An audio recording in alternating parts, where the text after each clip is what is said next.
بالدموع وانهيار الإعلام الجزائري بعد إقصاء لشباب القبائل أمام الجيش الملكي. اسمعوا الخوت إعلام جزائري.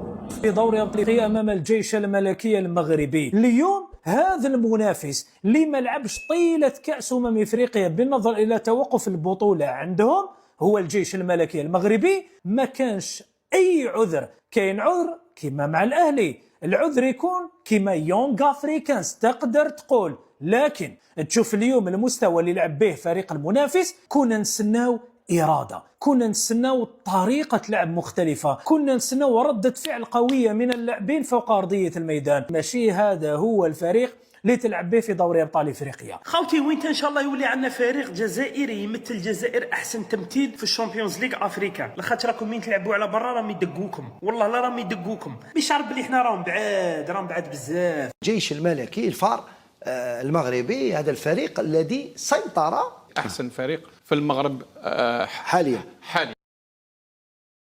أحسن فريق في المغرب حاليا لا فريق قوي الجيش الملكي.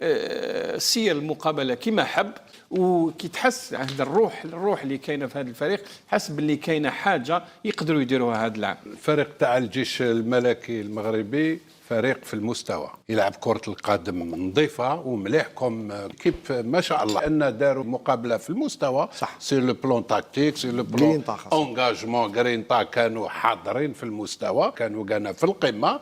جياسكا اليوم ما كاش 0 مباراة. الجيش الملكي اليوم عندهم بزاف ما لعبوش، كانوا قادرين يربحوا مع منافس كما هذا. ما راناش نقولوا لعبت مع الأهلي ولا لعبت مع لا باليش مع من، ما نقدرش انا نجي نقول اليوم فريق قوي، فريق الله غالب، الجوار قدموا ما عليهم اوكي تمام، لكن المستوى تاع فريق الجيش الملكي المغربي ما كانش كبير. ما تربحش غير قول باي باي لدوري ابطال افريقيا، قعدوا لك 2 مباريات، تجيب الاهلي تروح اليونغ افريكانز، تحصيل حاصل. ماشي هكذا اللي تقدر تربح، وماشي هكذا اللي تقدر تتأهل الى ربع نهائي دوري ابطال